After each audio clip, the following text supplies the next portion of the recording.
un poquito del síndrome doloroso abdominal. Gran tema, porque así sean residentes de la uña del pie izquierdo, así sean de dermato, de rayos X, de oftalmo, de lo que quieran ser, van a pasar su primer año metidos en una emergencia, al menos en este país. En otros países a veces no es así, la cuestión es más especializada.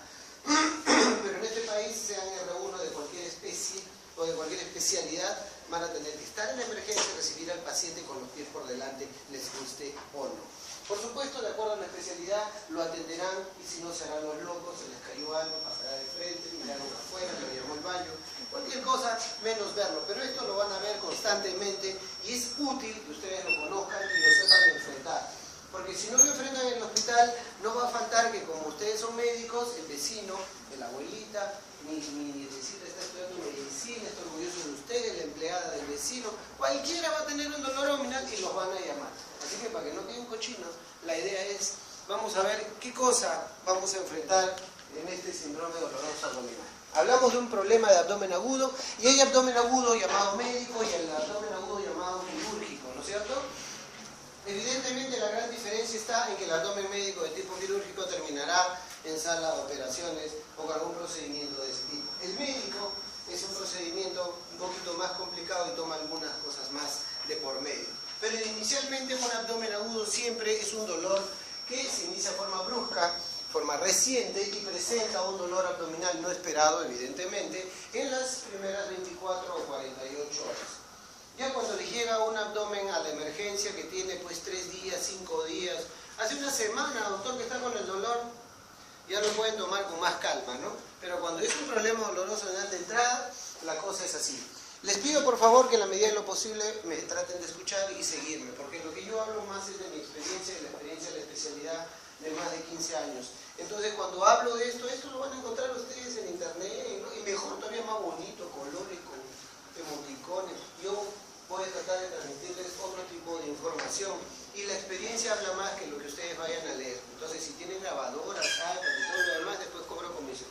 La idea es de que en el abdomen general ustedes tienen que saber qué van a enfrentar en un dolor abdominal. Generalmente está asociado a signos y síntomas. Siempre hay algo más detrás de un dolor abdominal. No necesariamente implica sí, porque estamos hablando, en este caso queremos hablar un poco más del abdomen agudo médico que el quirúrgico. El diagnóstico diferencial, eso sí, incluye una gran variedad de patologías intra y extraabdominales. Y bueno, ustedes en estos momentos no están en condiciones, empezando la especialidad, en este caso el capítulo de la especialidad de gastroenterología, en conocer todas las patologías intraabdominales. Así que mi orientación ahorita va más a conocer la parte general al respecto del dolor abdominal. Porque para hacer la diferenciación posterior sí van a necesitar conocer cuál es la incidencia del síntoma dentro de cada dolor. Es lo mismo el tipo de dolor diverticular que el tipo de dolor de una apendicitis aguda. El dolor que se presenta en el ángulo superior derecho es igual a una colecistitis que un síndrome doloroso agudo del ángulo hepático del colon. Es lo mismo un dolor de infarto esplénico a un dolor del síndrome doloroso del ángulo esplénico del colon. Es lo mismo tener un dolor por torsión testicular que un quiste ovario. No, pues. Entonces hay algunas cosas y detalles que ustedes van a ir conociendo poco a poco. El síndrome agudo, más bien quirúrgico, es igual un dolor que está inesperado, localizado evidentemente en el abdomen, que se acompaña o no de otras manifestaciones, pero es brusca y al final de cuentas la causa del tratamiento será quirúrgico. Pero para hablar de esto tienen que conocer algunas cositas antes, porque siempre el dolor no está donde ustedes creen que está. El dolor empieza irradiando y irritando terminaciones nerviosas que tienen que conocer para evaluarlo, tanto inicial como posteriormente. Entonces, se desarrollan las estimulaciones peritoneales de forma separada con una inervación independiente que tienen que conocer. Una cosa es la inervación visceral y otra cosa es la parietal. Una cosa es empezar con este tipo de inervación que está generada y conducida por lo que es el sistema nervioso de tipo autónomo. Y eso es diferente al de tipo periférico, que está compuesto más de nervios somáticos. ¿Cuál es la intención de esto? Que el dolor de esto es más orientado a la línea media y es el dolor que se encuentra más en la zona del epigastrio.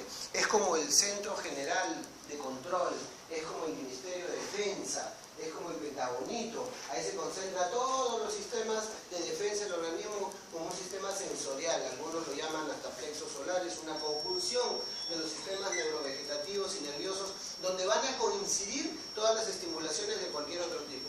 Empieza un dolorcito acá y llama acá y le dice, está empezando un proceso inflamatorio aquí. Ya, acá comienza la central de alerta. Le dice, acá tengo otro problema, hay un problema doloroso, acá comenzamos con el problema.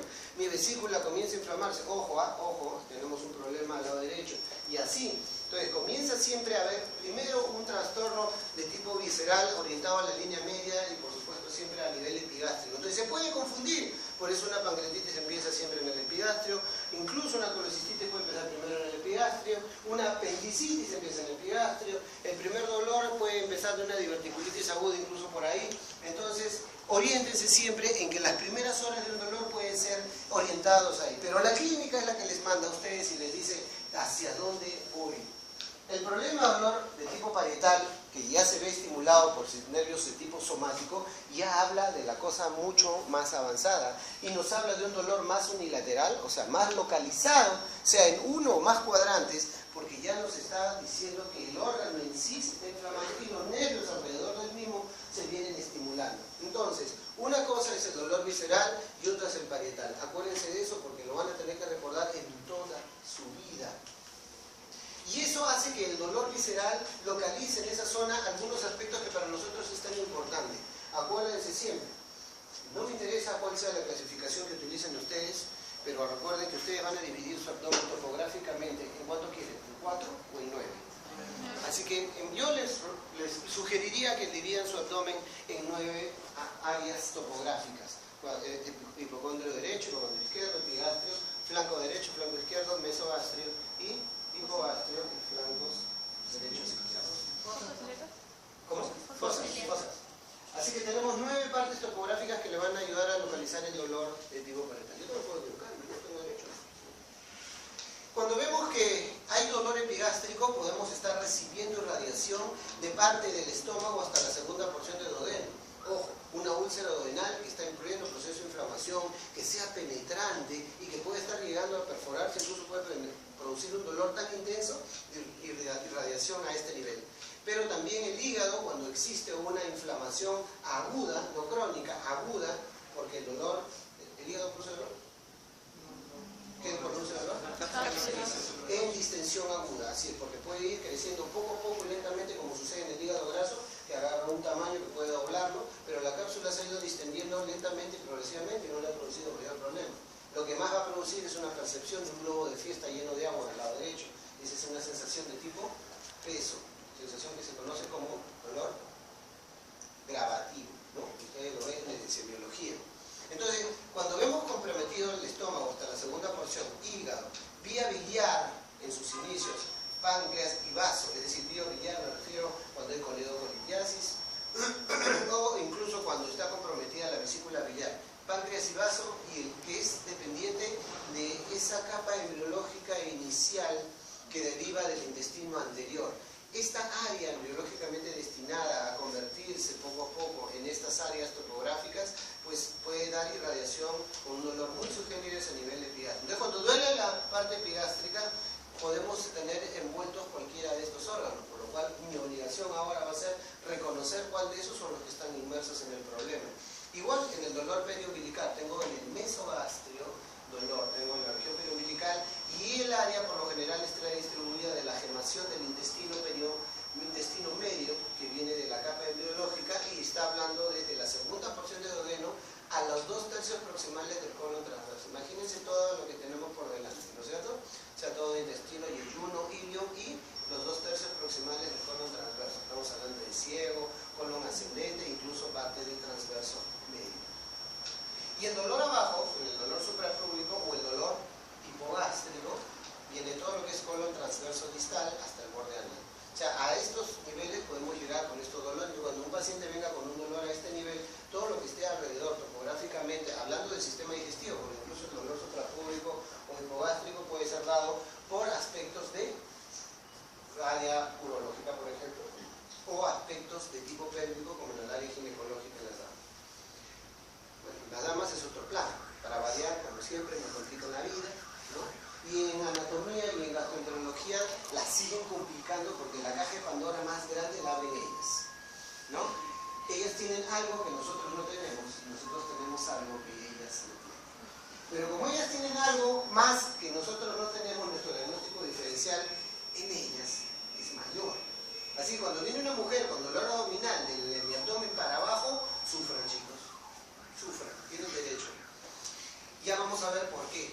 Muy bien, entonces en el diagnóstico de un abdomen agudo tenemos primero una buena historia. La historia completa nos ayuda a pensar sobre qué vamos a trabajar. Muy bien, ese dolor ha empezado, y cómo ha empezado, el interrogatorio minucioso va a ser importante acá. Exploración y algunos exámenes. A mí lo que me interesa son estas dos primeras cosas y luego hablaremos de esto. Esto es terciario, esto cuando ya vean la patología en particular. Pero sí me interesan los dos primeros, porque con los dos primeros y luego siendo el tercero, ustedes deben acercarse en más del 90% a su diagnóstico y tener la intención diagnóstica ya marcada.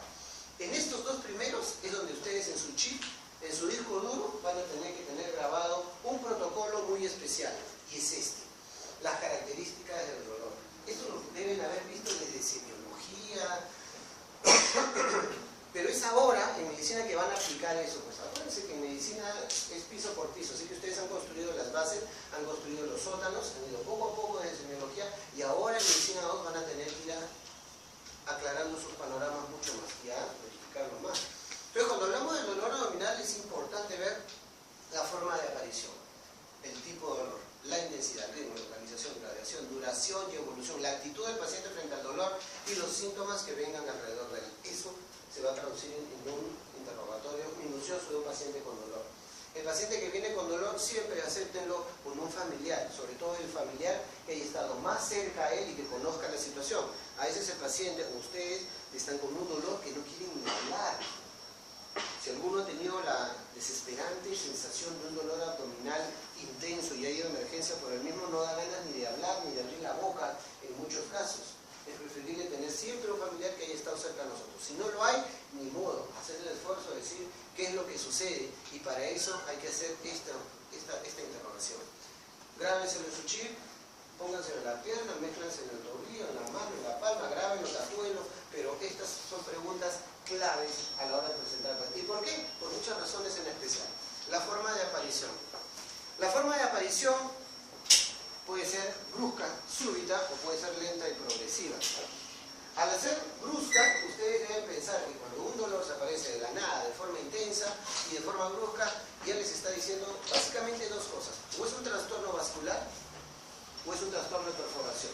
Así de claro. Entonces yo voy a pensar de dónde ha venido esta percepción. Si es vascular, ha habido ruptura de algún vaso, o es perforación, ha habido ¿qué?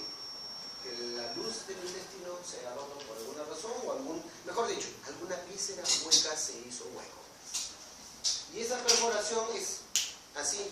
Pero cuando ustedes ven este tipo de aparición, básicamente acuérdense de que alguna clínica del fondo puede haber. Digo, puede haber. En los jóvenes, como en los ancianos, por ejemplo, la úlcera duodenal muchas veces no da mayor molestia. Bueno, en los jóvenes pasa piolaza, ¿no?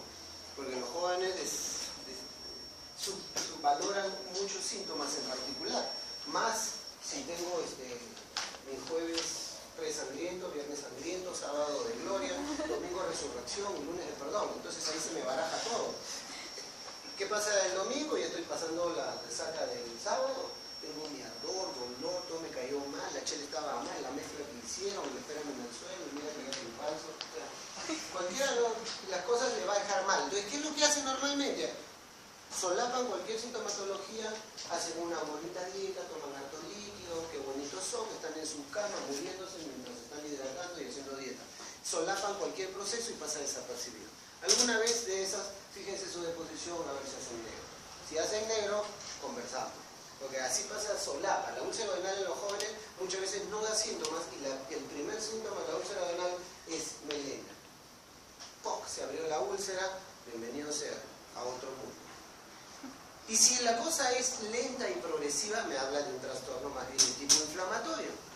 Y si me habla de un tipo inflamatorio, yo conversaré nuevamente de cómo va la localización y hacia dónde se va. Muy bien, pero ya van teniendo dos cuadros en particular. La forma de aparición se puede decir perforación o trastorno vascular de ruptura, como pasa con el aneurisma. El aneurisma puede no darme mayor dolor hasta que rompe, y bueno, también que cuando el aneurisma se rompe y no esté cerca de algo, será lo último que tengan que pasar. aneurisma roto puede llevarles a un shock hipovolémico, y si no están cerca de una unidad, de una posta donde le pongan un suero y lo evacúen, ahí no hay nada que hacer. Tipo de dolor. El tipo de dolor sí están semiológicamente preparados para hablarme de qué tipo de dolor tiene el paciente, ¿no? Pero cuando ustedes se sienten frente al paciente que se queja de dolor, que le vomita en la cara, que no quiere ni verlo, ustedes tienen que preguntarle, cuénteme, ¿cómo es que siente ese dolor? Me duele, pues, doctor. ¿Pero cómo le duele? Mucho, doctor. Pero cuénteme cómo. Entonces ustedes tienen que ser pacientes y preguntarle, arde, le quema, le late, le hinca, le cruza, le jala, le tira, le pesa, ¿cómo le duele? ¿No? Como ven, lo tengo bien grabadito, ¿no? Es especialidad. Pero tienen que saber cuál es el tipo de dolor que el paciente presenta. Eso les va a orientar a ustedes qué cosa hay. Por supuesto, a velocidad de 45, 90, 33, ¿no? Porque el paciente cuando le dan eso no entiende menos en ese momento en que está tirado en la cama. Entonces, con el tipo de dolor ustedes ya más o menos van sacando conclusiones. Un punto importante, por ejemplo, es el dolor tipo ardor. Ardor o quemazón en la boca del estómago es un dolor muy peculiar. Porque cuando me hablan de ardor, ¿qué implica?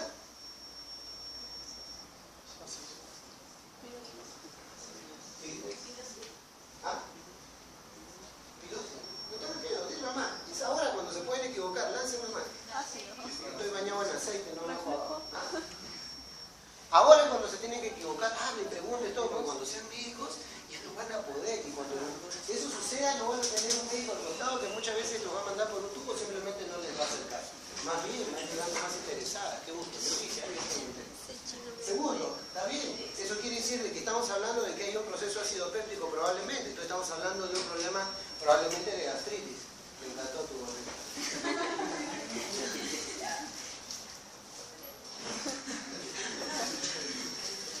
Si tienes en azul, hablamos a mi hijo le gustan mis birds. Qué lindo, sí. Así lo voy a ver en emergencia. Cuando hablamos de ardor, entonces tenemos que averiguar si el ardor que tiene el paciente lo está sintiendo permanentemente, ha cambiado de carácter o de intensidad, o se cede o no al alimento. Porque hay una percepción de ardor muy sui generis, que es el espasmo de colon. En el espasmo de colon, la percepción del espasmo sostenido de muchos pacientes son referidos como ardor. Esto no está en los libros, pues. Así que si quieren lo copian, si quieren no. Entonces, la percepción de espasmo en muchos pacientes es ese. ¿Y qué es lo que notamos después? Si esto se asocia, por ejemplo, de espasmo, que va y viene, y ya tiene tiempo, ya bajó de peso. En muchos de los casos nos hemos llevado con la gran sorpresa de que es un cáncer de colon y nos hemos ido de muelas, porque no tenía todavía evidencia de sangrado marcado, masivo. Y en estos casos de los dolores de espasmo asociados a una lesión semiestenótica del colon que no se había hecho traducción, nos llevó al examen de colon y a ver que tenía un DM de colon. Pero no es la primera vez que vemos eso. El colon irritable con sus problemas de espasmo, retortijón y dolor producen una percepción extraña de quemazón y de ardor, y que no siempre está localizado en el epigástrico, sino que tienen sensaciones de ardor y quemazón tanto en el hipocondrio derecho como en el izquierdo. Y no es una lesión de tipo cólico, ¿no?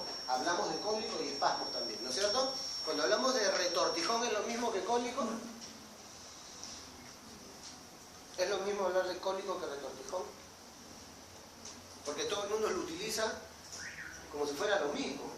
Entonces ahí la respuesta. ¿De qué color es el cabello blanco? No es lo mismo. Cuando hablamos de cólico, hablamos sí del espasmo de una víscera hueca, sostenida, dolorosa, sí.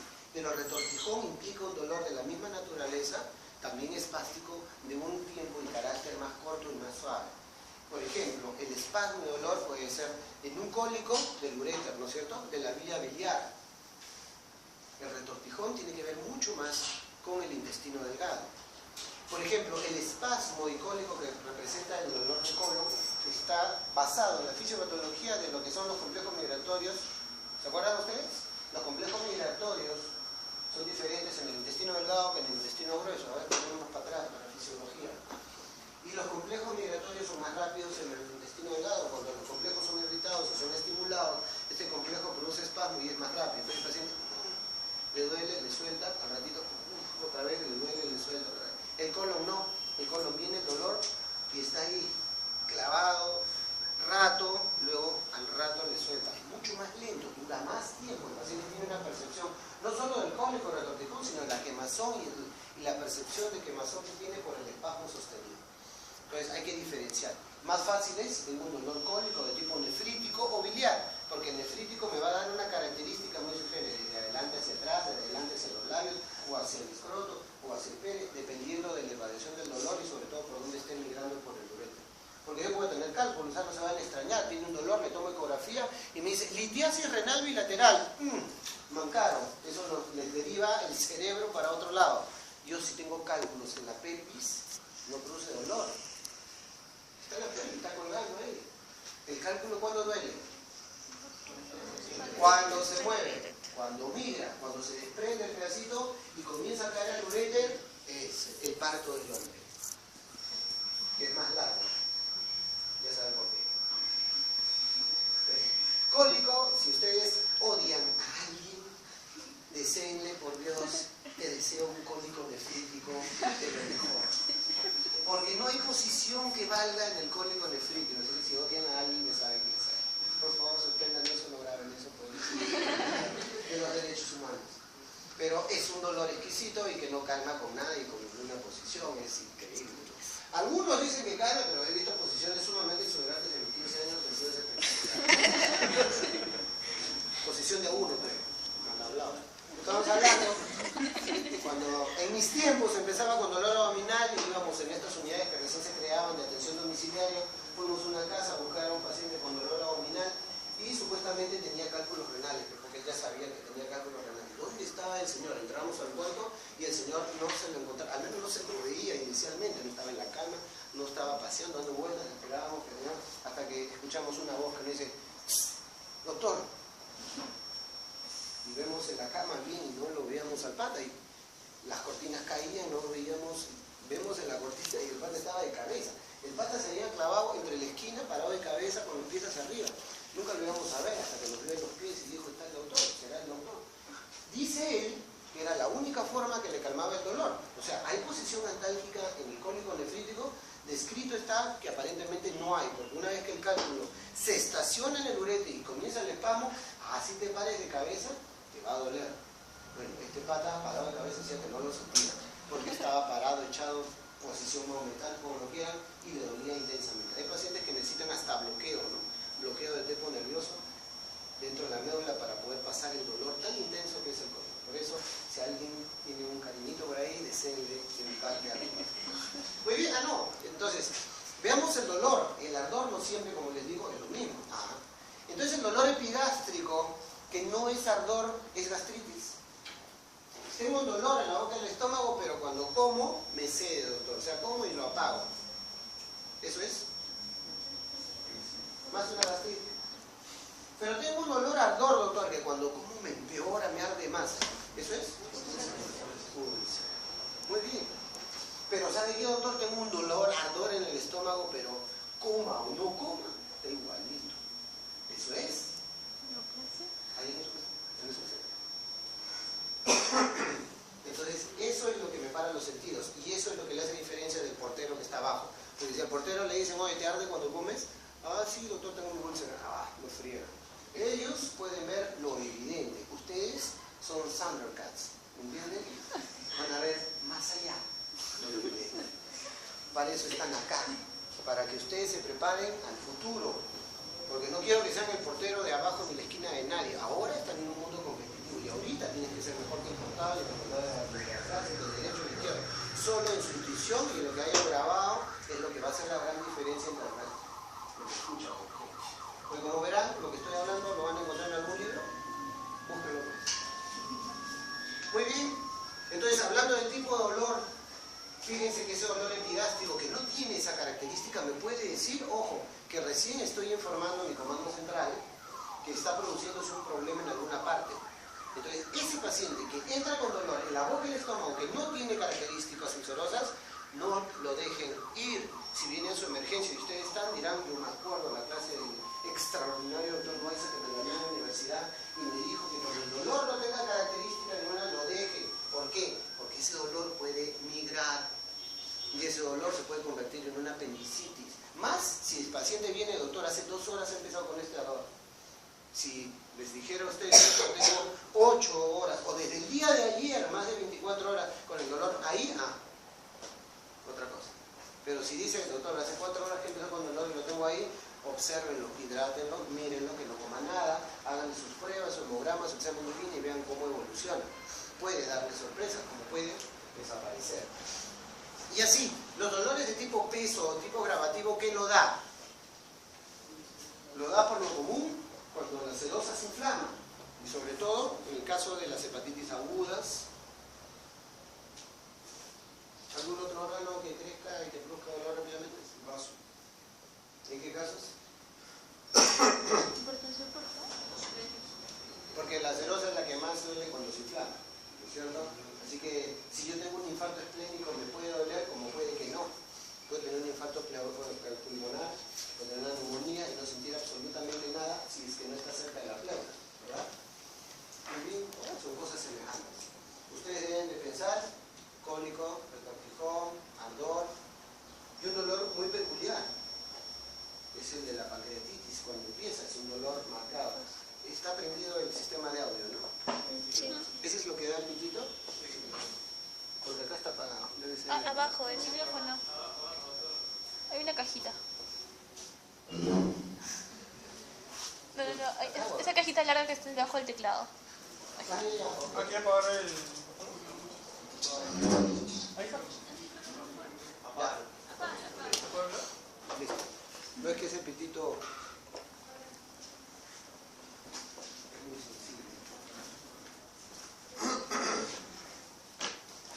Tenemos que tener cuidado con los dolores migratorios y sobre todo aquellos dolores que se dan en víscera hueca, como vesícula o como apendicitis.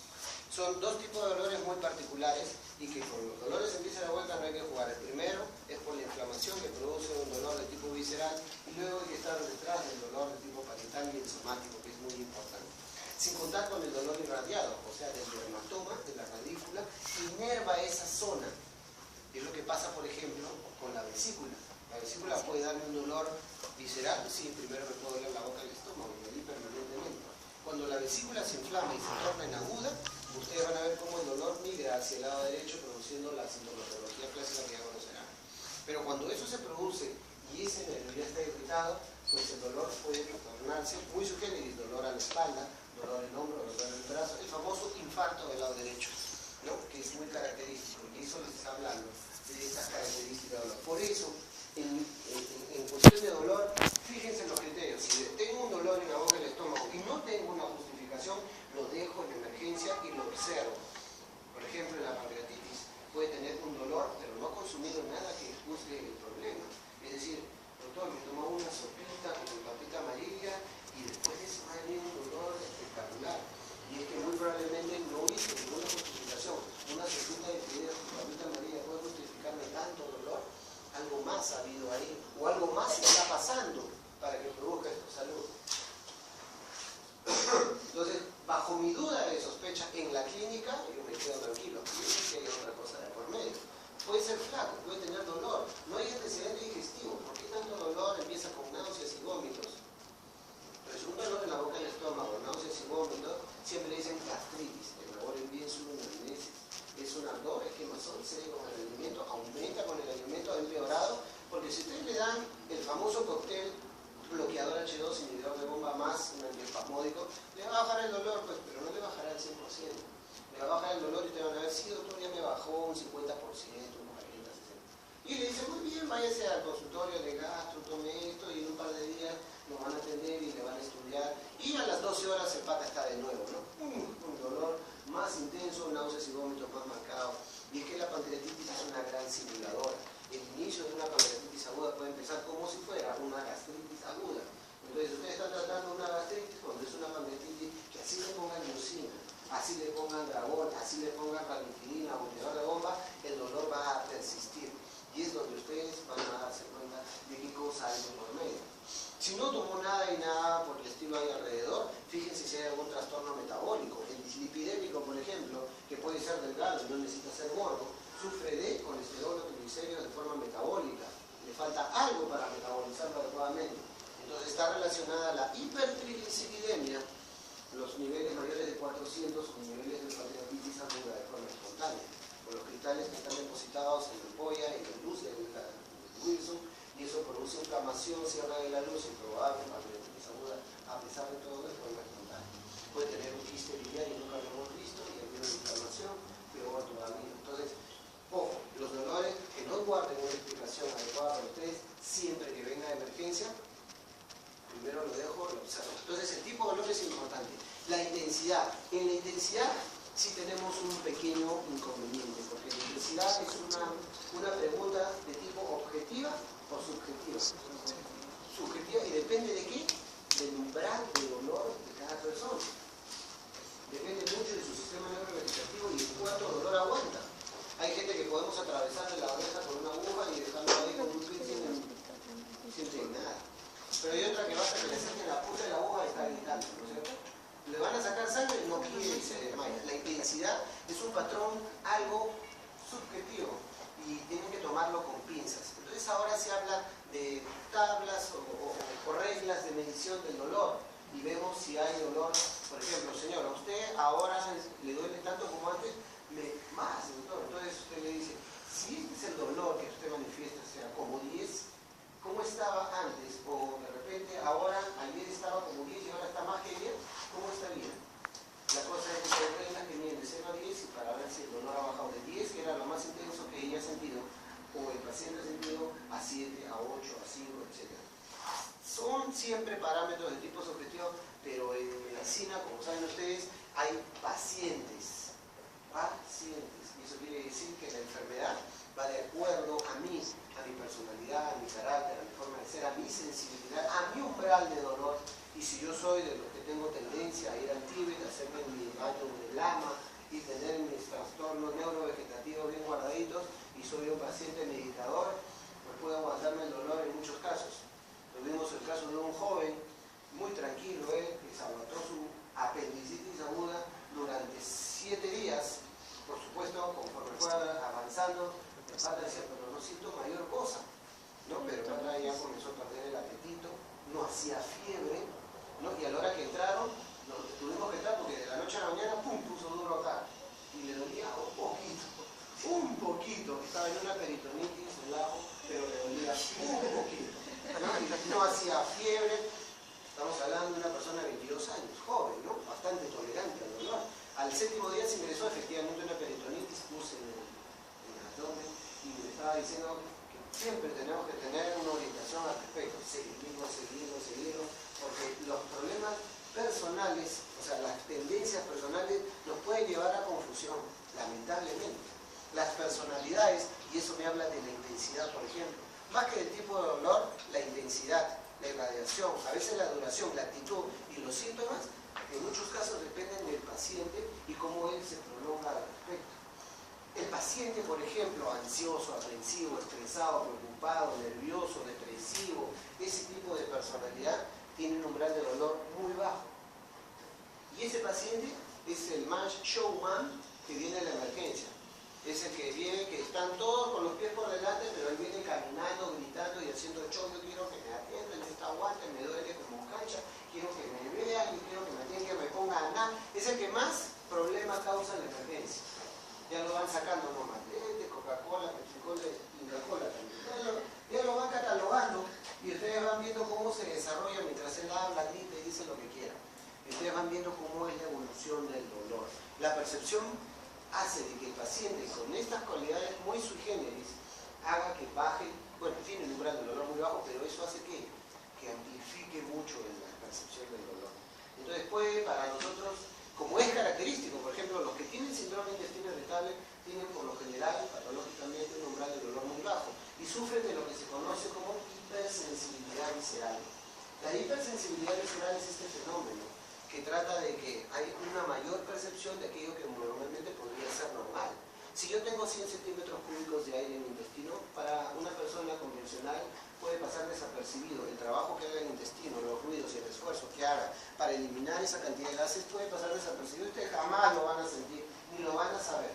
Pero para un paciente que tiene intestino irritable es un cólico de gases, es una acumulación de gases y es más bien dice, doctor, miren mi barriga. ¿Qué barriga? Lo tocan, le palpan. No hay timpanismo, pero la percepción alterada le da timpanismo.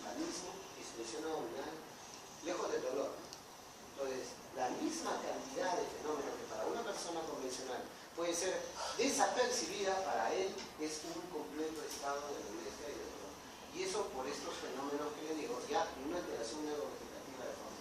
Y así son los benditos síndromes dolorosos del ángulo esplénico, por ejemplo, y del ángulo hepático del colon, donde el colon hace un ángulo agudo hacia arriba cuando está sujetado por los palitos cónicos. Ese ángulo agudo se ve distinguido y esforzado cuando hay gases de por medio. El paciente con intestino irritable o con colon irritable fermenta con mucha facilidad, crea gases de la nada, y si come peor todavía va a tener más gases y por lo tanto aumenta el ángulo de arriba del ángulo esplénico, del ángulo hepático, crea un dolor muy exquisito. En el ángulo izquierdo es más fácil determinarlo, pero ¿por qué? Porque solo tengo diagnóstico diferencial con el vaso. Y el vaso es más sencillo, ¿no? Porque no me va a dar dolor tipo cólico ni repartijón. Pero en el lado derecho, ¿qué tenemos? ¿El hígado melancólico? Dolor grabativo.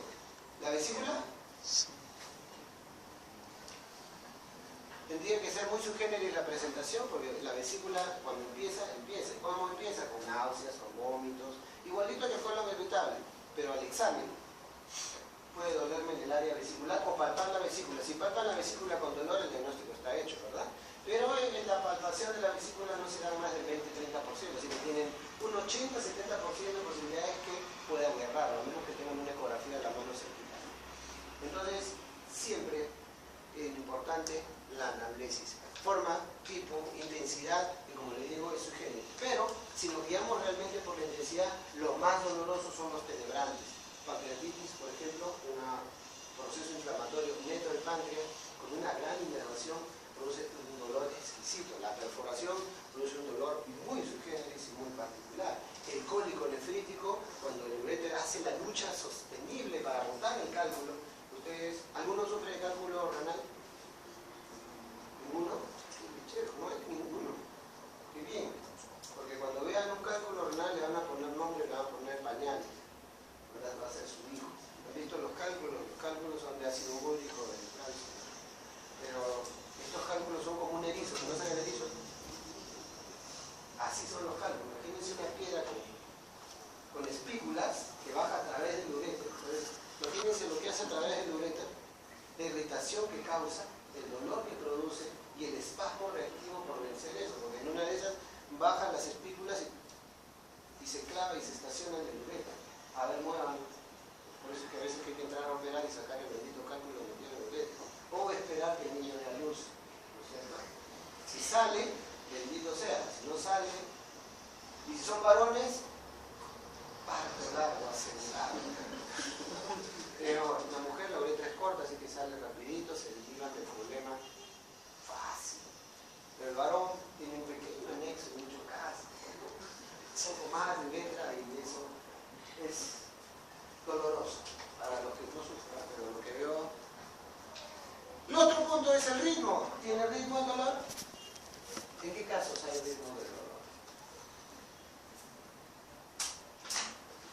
¿En qué casos hay ritmo? En el espasmo, pues.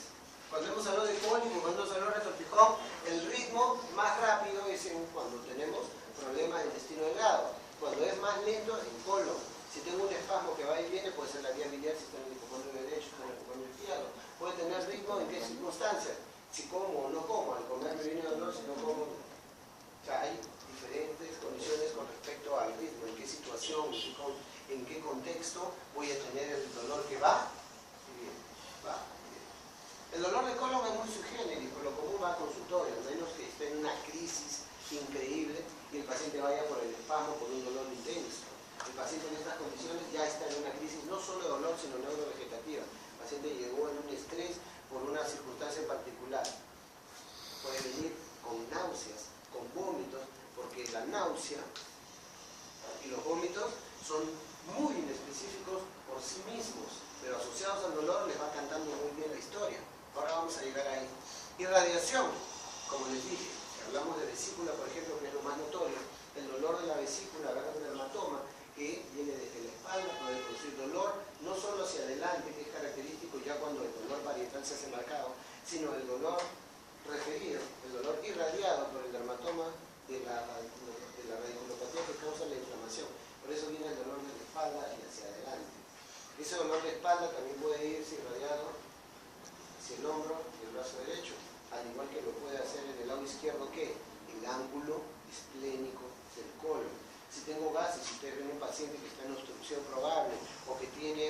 distensión marcada abdominal y está empujando el ángulo esplénico del colon, voy a tener que empujar el diafragma hacia arriba.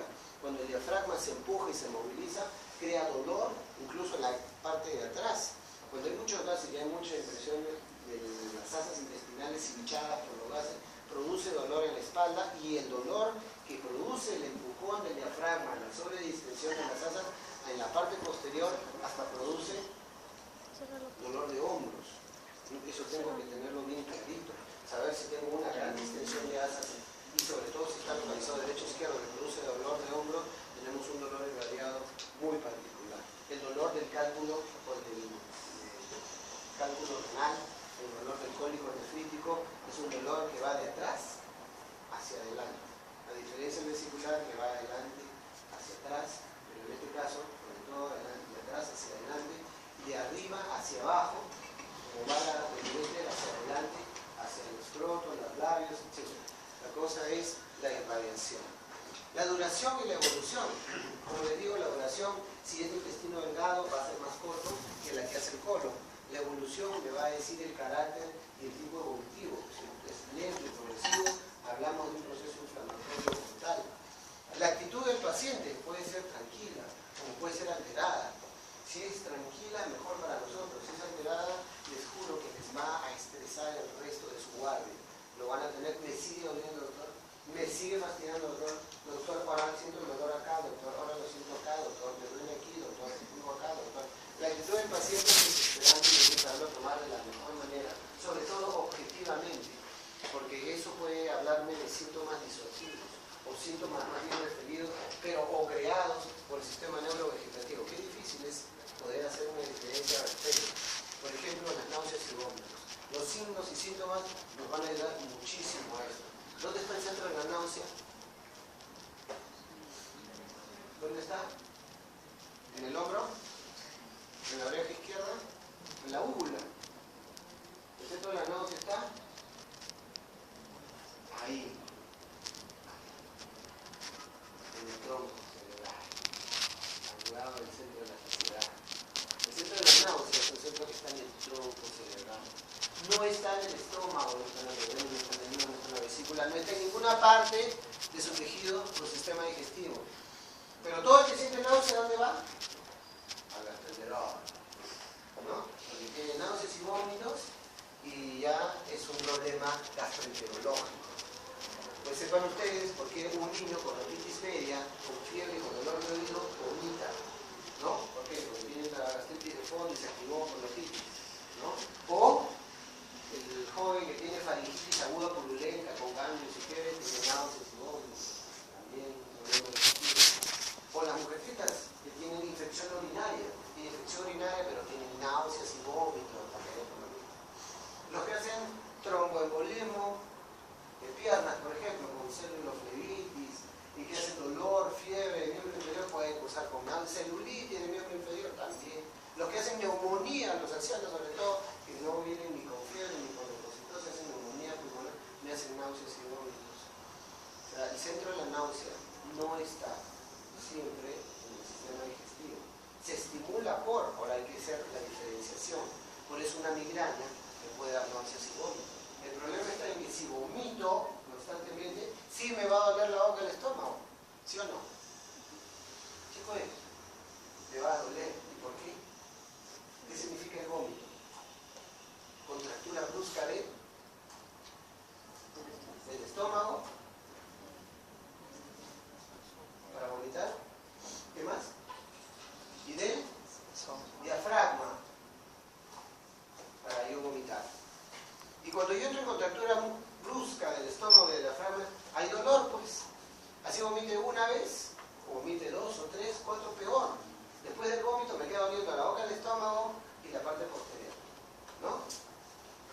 Si no vomito, me puedo relajar, estar tranquilo, hacer jato bruto, ¿no? Jato total, no me interesa.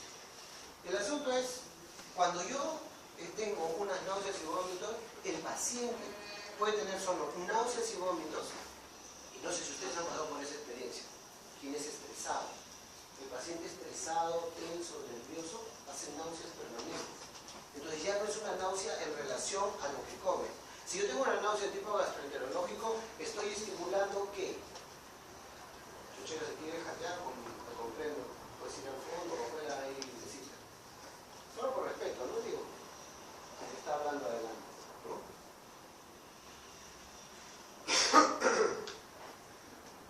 Las náuseas, como están acá, se van a ver estimuladas por una serie de factores, entre ellas el estrés, la tensión y lo demás.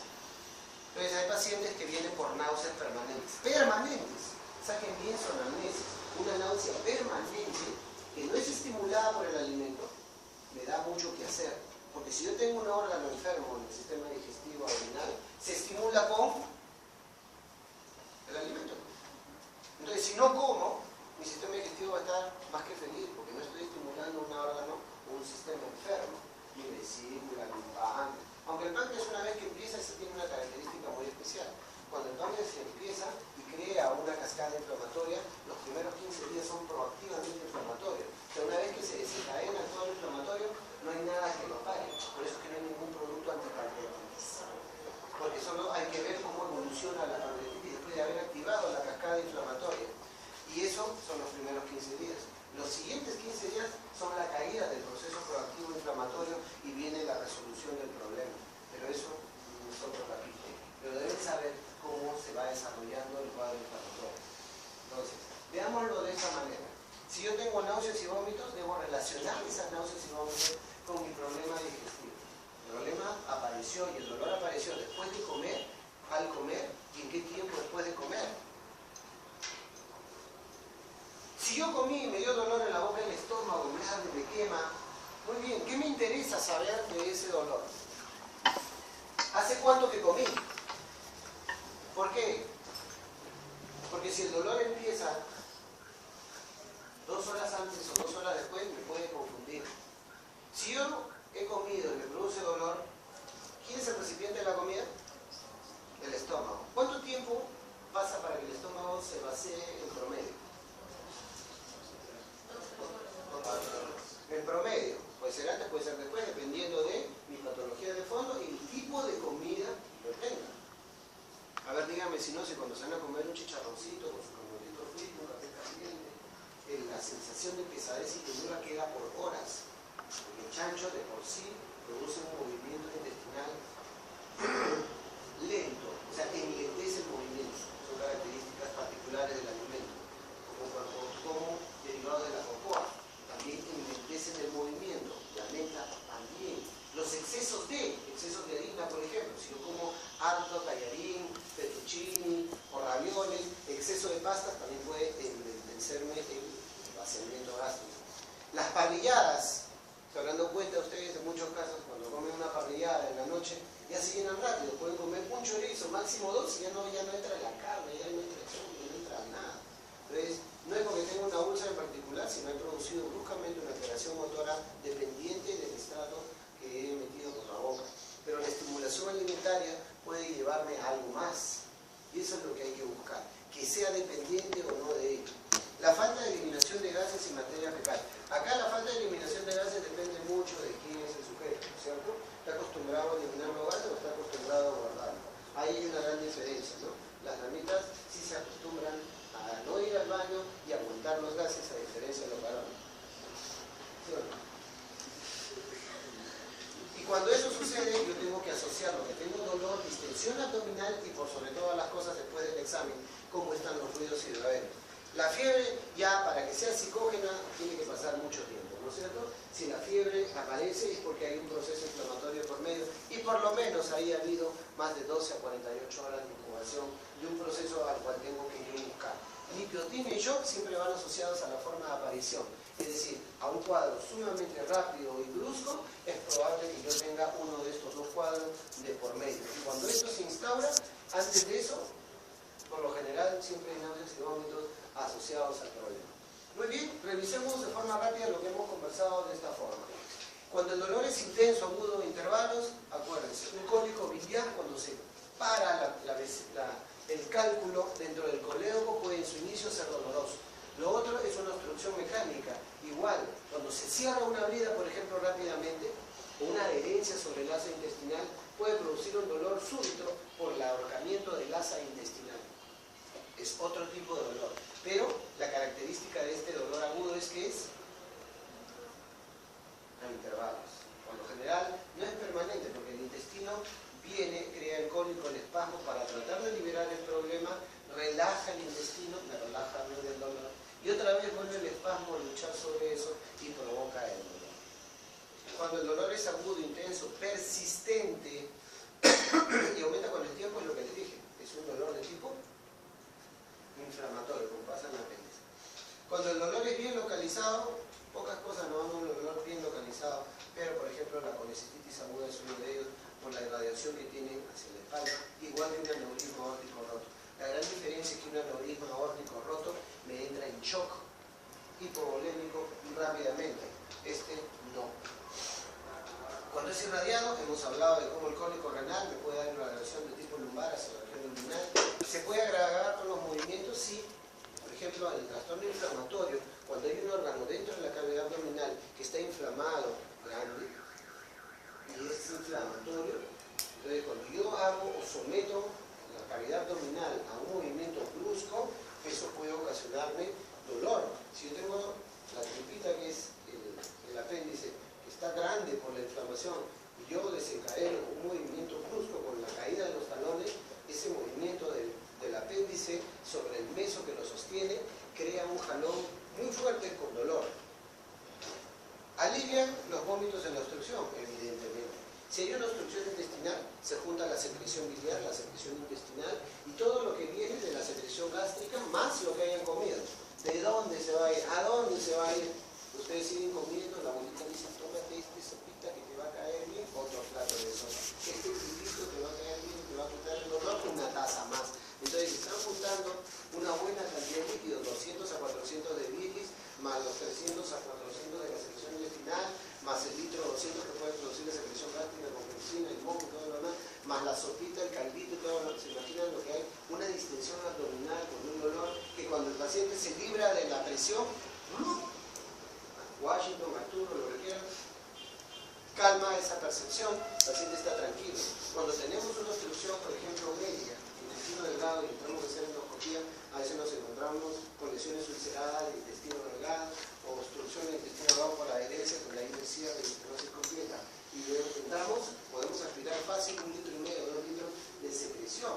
Y una vez que el paciente se queda con esto, cree que ya no hay que hacer nada más. Falso, hay que entrar a sal y ver qué cosa es lo que está produciendo el problema de obstrucción. Muy bien. Si tenemos un dolor intenso, por ejemplo, y dura más de 6 horas, ahí tenemos que tener mucho cuidado. El tiempo de duración nos puede decir muchas cosas. Podemos tener un cólico biliar, por ejemplo, un cólico biliar después de 6 horas con tratamiento, si no mejora, fácilmente puede ser una colecistitis aguda.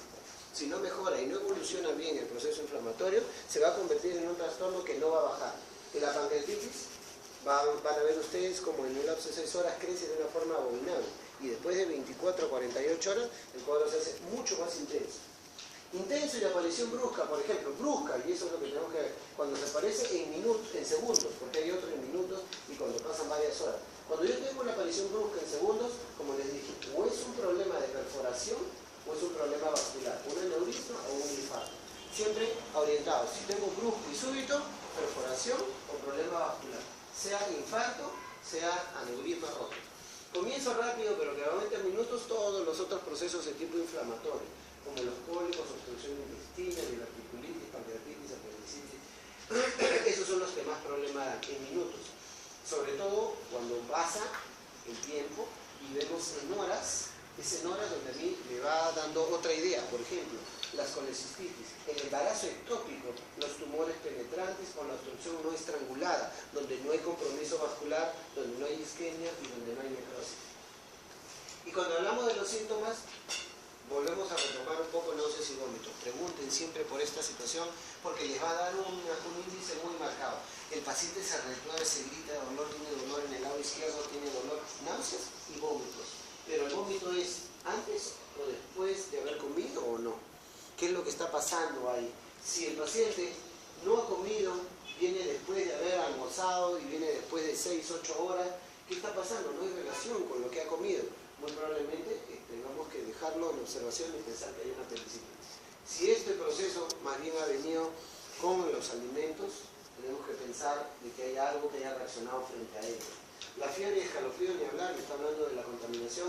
Y la pérdida de apetito es un síntoma también a tomar con pinzas. Por lo general me habla de un trastorno orgánico, pero lo más curioso es que cuando tenemos un trastorno neurovegetativo o funcional, el paciente puede estar gritando de dolor, tiene náuseas, pero quiere comer algo. Nos ha pasado, pacientes en camilla que no lo encontramos, se había ido a tomarse una sopita porque el dolor le había dado hambre. Pero si usted está diciendo que está con náuseas, pero no he vomitado, doctor, pero ¿sabe qué? Con un poquito ya me calma. Otro más para su cheque. Inicio en los problemas menstruales. En las damas, como les dije, la caja de Pandora es más espectacular. Bienvenidos al club. La cosa significa de que yo le voy a preguntar por algunas cosas diferentes al varón. Tengo que preguntar inicio del ciclo, si ha habido pérdida vaginal de algún tipo, porque alteraciones en el ciclo, sobre todo la pérdida vaginal, que no es transparente, sino es más bien tipo pustulosa, mal olor. Entonces la pérdida vaginal con mal olor, con olor sui generis, me puede hablar de enfermedad inflamatoria pélvica. Hay que ver el inicio de la menstruación para saber en qué parte del dolor o del ciclo estoy. Si estoy en el ciclo o el problema de dolor intermenstrual, puede ser una ruptura del quiste ovárico con salida de sangre, y la sangre cuando sale al peritoneo duele, irrita. Otro es de que si yo sé la menstruación, sé si el paciente ha dejado o no de menstruar. Ya cosas más exquisitas es de que el paciente puede estar embarazado 2-3 meses y está arreglando. También se ha visto casos, ¿no? Si hay dolor hipogástrico, ha habido amenorrea, está en edad fértil, ustedes tienen que pensar que si es un dolor en hipogastrio y abajo, puede haber un embarazo ectópico. Y si el dolor se repite solo cada mes, en el momento de la menstruación, yo tengo que pensar en esta entidad. Es un dolor muy peculiar, que es la endometriosis, porque es el tejido endometrial fuera del lugar donde debería estar. Ese tejido salió genéticamente o lo mandaron afuera de forma artificial, como sucede en los abortos. Cuando entran a hacer abortos terapéuticos o no, ese tejido residual puede migrar y instaurarse en la cavidad pélvica, que es lo más frecuente, y eso puede causar, así como el tejido endometrial dentro está bajo la influencia hormonal, y producir sangrado fuera del área convencional, que es el endometrio, el útero, la cavidad uterina, y hacerlo sobre el peritoneo, y crea una irritación espectacular.